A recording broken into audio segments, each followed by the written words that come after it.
आल्या गावाला किती पाणी देतो ना तिकडनं लाईटीला म्हणले कुठे मीटर होते एवढं तर बचत करू शकतो तुम्ही डायरेक्ट मोटर लावता येत ना आता लावलंय ना डायरेक्ट मोटर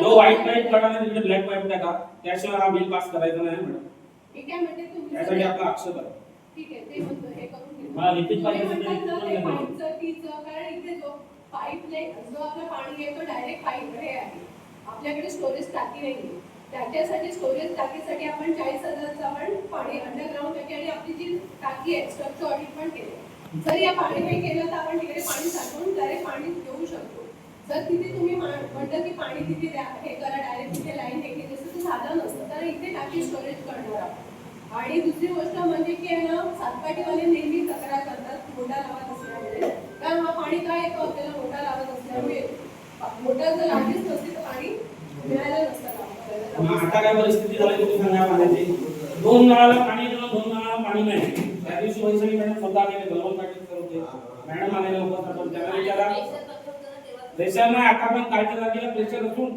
पाणी नव्हतं 3 नळांना तुम्ही एक साईडला चांगलं करतात एक साईडला वाईट होते तुम्ही त्याचं बघतात काय नियोजन करतात का नाही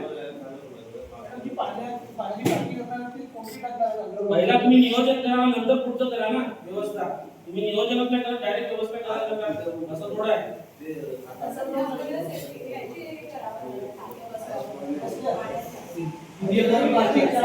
मॅडम कुठलं पण काम करताना आपण एक महत्वाचं म्हणतो प्लास्टिक आहे ते काय नसणार आहे जर बांधकामाची घेतलं ते चांगलं होईल ना खाली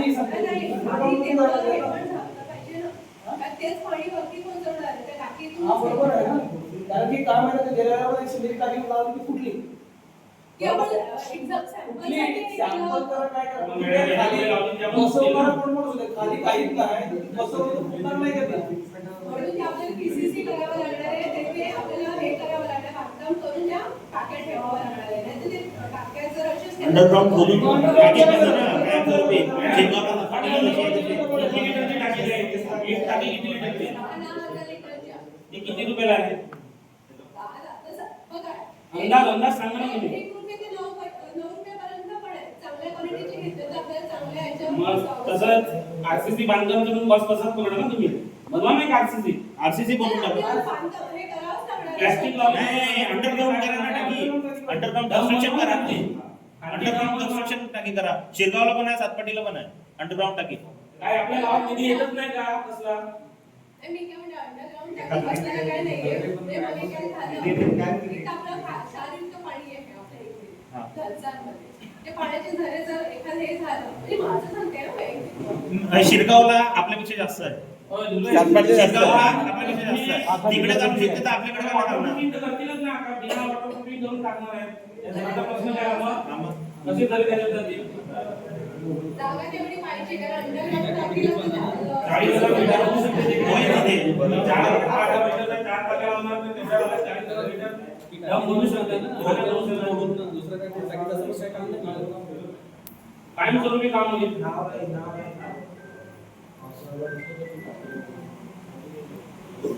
ती सिंटेक्सची टाकी नको घेतो अंडरग्राउंड बनवा साहेब लक्ष करतात तर तिकडे करा तेवढा गावकऱ्यांसाठी त्याच्या संदर्भात पुन्हा आम्ही हे करतो पंचायत समितीला विचारला जातो कारण ते अंडरग्राऊंड टाकीचं नाही घेतात त्या याचं टाकीचं आहेत सर्वांनी मिळून द्या ना अर्ज पंचायत समितीला किती आणा म्हणता तरी फक्त इलेक्शनला गावकऱ्यांना मदत द्यायची नाही ना खासदार आमदारांना पण शिरगावल्यांचा अर्ज पासून आपल्याकडे पासवणार मदत ना त्यांना निधी भेटतो आमदार खासदार निधीतनं आपल्या गावकऱ्यांना नाही भेटत त्यांच्या गावकऱ्यांना वेगळी आहे का तुम्ही पूर्तता केल्या का नाही मुंजा निधीची मॅडम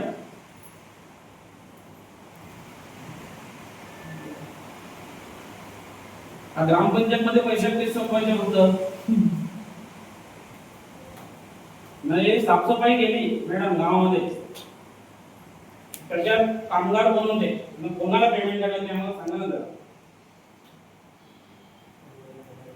सांगा आता आपण जे एखादी कामं करतो म्हणजे साफसफाई असो पाईपलाईन दुरुस्ती असो सेफली आपण काढत नाही सेफने काढणे याचा अर्थ ग्रामपंचायत सरपंच आणि ग्रामसेवकांच्या सहीने सेफने काढण्याचा अर्थ काय होतं की जी आपली रोजची मजुरी आहे शासनाच्या नियमानुसार, आता शासनाच्या नियमानुसार मजुरी कमी असते आणि आपले जे मजूर आहेत तिकडचे ते काही 300 जास्त रुपये घेत नाही, ते 500-600 शिवाय आपल्याला ते मजुरी येत नाही. म्हणून आपण ते एखाद्या ठेकेदाराला किंवा एखादा मजूर असतो त्याचा आधार कार्ड घेऊन आपण ते त्याच्या याच्याने हे कोण मजुरी ठेकेदार काढतो. आहे? कोण ठेकेदार ठेकेदार आहे? नाही, एखाद मजूर कोण म्हणजे मजूर? आणि एखाद्या ठेकेदाराला आपण काम देतो ठेकेदाराच्या तर मी तुम्हाला नावाने. नाव सांगू का? हा, सांगा ना. भूपेश अर्जुन वाढान हा ठेकेदार आहे का कामगार होता? मजूर आहे, मजूर आहे. कधी काम केलं त्याने? मला फोटो दाखवा. मजूर मला फोटो दाखवा. त्याने कधी काम केलंय? मी तुम्हाला तेच म्हणते ना, एखादी जर पाईपलाईन दुरुस्ती आहे, साफसफाई आहे, तर अखिलेश आपण कुमार विश्वकर्मा 7,000 रुपये. का गावातली दुसरी माणसं नाही मिळत? बाहेरच्या लोकांच्या नावावर का घेतात? हा? जे काम करतात त्यांच्याकडे आधार कार्ड असतो ना मॅडम? काम करतात त्यांच्याकडे आधार कार्ड असतो बरोबर? मला सांगते की याच्यामुळे काय मला सांगा, जे काम करायला कर्मचारी आणतात तुम्ही, सर थांबा एक मिनिट, तुम्हाला नाही मॅडमला विचारतो. काम करायला तुम्ही माणसं आणतात त्यांच्याकडे आधार कार्ड असतो, त्यांच्या नावाने करा तुम्ही काढा. त्यांच्याकडे विचारलं जातं आधार कार्ड आहे असं मॅडम सगळ्यांकडे आधार कार्ड असतो. पण नाही. आज लहान मुलाला पण आधार कार्ड काढतात जे 12 दिवसानंतर. काम करणारे आहेत त्यांच्याकडे केवायसी झालेलं नसतं, अपडेट नसतं म्हणून आपल्यापेक्षा आदिवासी लोक पुढे आहेत मॅडम केवायसी मध्ये. माहिती आहे. मग आता पण सांगतो मी, हे आम्हाला प्रॉडक्टच्या गोष्टी देऊ नका. असं नाही, आता काम कुठलं आपण साफसफाईचं काम करतो, दुरुस्तीचं काम करतो, त्याच्यामुळे आपण सप्टेंबर महिन्यात आपण आता हे हेमराज घरत त्याने कधी काम साफसफाई त्यांच्या नावात साफसफाई करणे असं उल्लेख आहे. आम्ही काय सांगतो? आधार कार्ड नाही, उत्तर द्या आम्हाला.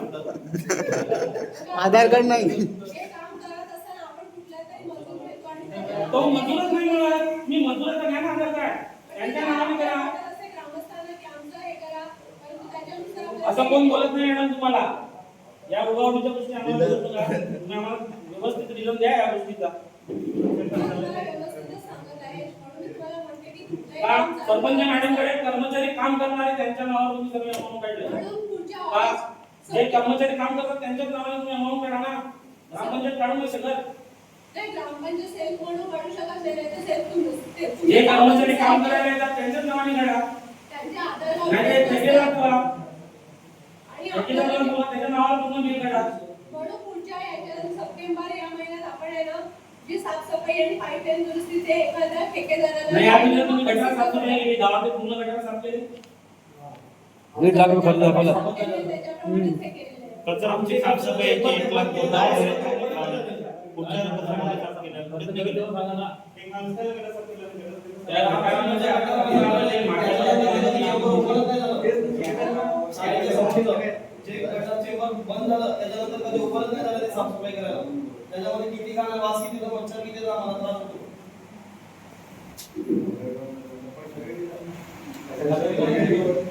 कचरा कुणी कुणी साफ स्वच्छतेसाठी फवारणी सुद्धा नाही केली या कधी. लोकांकडे मशिनी आल्या. टॅक आमच्या गावात डायरेक्ट ग्रामपंचायतीची मशिनी काढून फवारणी नाही करायची. बोरी खर्च दाखवलाय. शिरगावला. बोरी खर्च दाखवलाय. दाखवायला पण गेले कुठे? आमच्याकडे तर मग हे तुम्ही टेंडर काढतात कामाचे एखाद्या मॅडम एखाद्या ग्रामपंचायतीच्या कामाचे टेंडर काढतात एकच कोटेशन मागवतात का तुम्ही दुसरे कोटेशन नाही मागत. ऑनलाईनला तुम्ही पण बघू शकता टेंडर कोणाच्या नावाने वेगळे काय असतं त्याप्रमाणे quotation ग्रामपंचायत गावामध्ये सभासद होतात म्हणजे हे मीटिंग होतात ना. ग्रामपंचायत गावाचे आहे ना ग्रामपंचायतने एका लेटरवर गावामध्ये नाही तर सर्वांना जे काम करतात त्यांना कळवलं पाहिजे. ही ग्रामपंचायत कळवते आपली.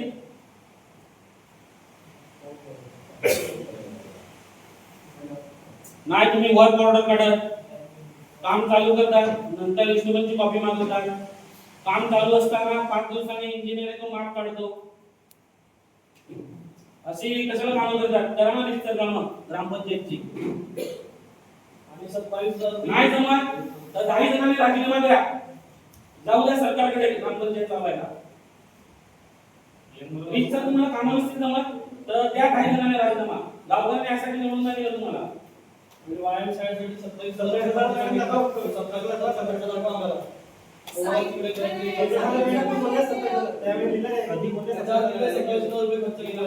साहित्य पण आणलेले, साहित्याचं पण आहे. दरवाजा हे केलंय, मॅडम, मी बघायला केंद्र दाखवा आम्हाला. समजून गेलं होतं, पण तेव्हा सांगितलेलं होतं साहित्य आणि सगळं. दिसतो का? हे सगळं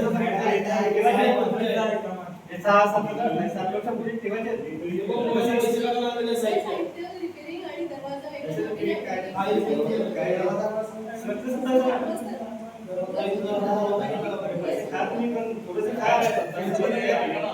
बघ हे बघ खर्च दाखवलाय.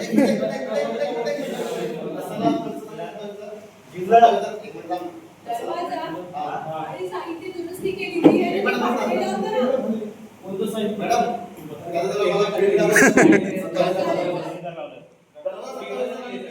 मी 70,000 मध्ये एवढं सामान सेकंड मध्ये घेऊन देईन तुम्हाला. जेवढं भिंत सामान तेवढं. आता मी माझ्या सगळ्याकडे तिकडेला 35,000 मध्ये अख्खं जिम लागलंय. सेकंड हँड घेतलाय पूर्ण क्लीन करून 35,000 मध्ये पूर्ण जिम लागलंय. 70,000 मी सांगू मला आजची परिस्थिती काय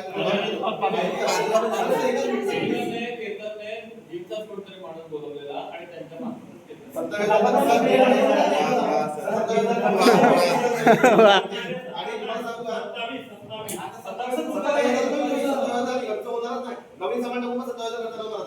तुम्हाला सांगतो का आपली एवढी चांगली आहे ना, आपल्याच गावातली बरीच पोरं अडलेली आहेत जिम करायला. ही परिस्थिती काय आहे?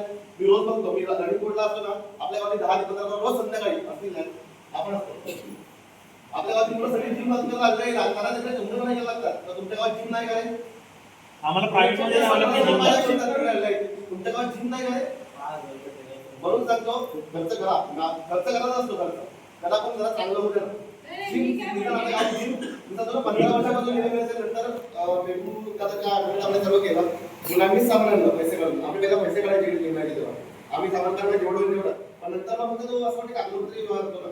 70,000 दरवाजा आणि कुठलं सामान लागलं मला कळत नाही कुठलं आहे. नाही, मला वाटतं तुमच्या आपल्या मुलांनीच अर्ज दिला होता ग्रामपंचायतीला. हा, बरोबर. त्याच्याप्रमाणे कुंजभूमीच्या मुलांशी कमिटीने मुलांशी चर्चा केली आणि त्यांनी म्हणून काय काय दुरुस्त करायचं ते त्यांच्यासोबत करून त्यांनी मला वाटतं हे मॅडम आम्ही रात्री पण येतो जिमला.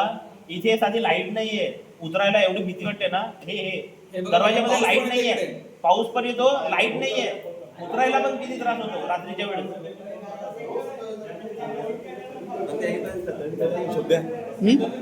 एक लाईट लावली तर होऊन जाईल ना. इथे उतरायला पण त्रास होतो आम्हाला.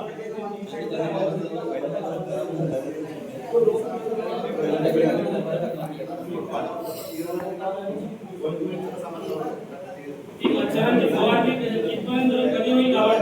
पावसाळा गेला होता मॅडम. पावसाळ्याच्या अगोदर फवारणी केली पाहिजे. इथं झालीच नाही. पहिल्या दरवर्षी व्हायची. पाऊस कमी होऊ दे, मग मच्छरांची फवारणी करणारच आहे.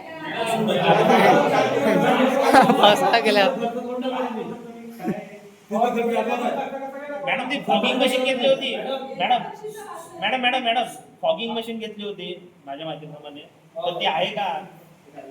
धुराडे सोडणारी मशीन आपली आहे ग्रामपंचायतची.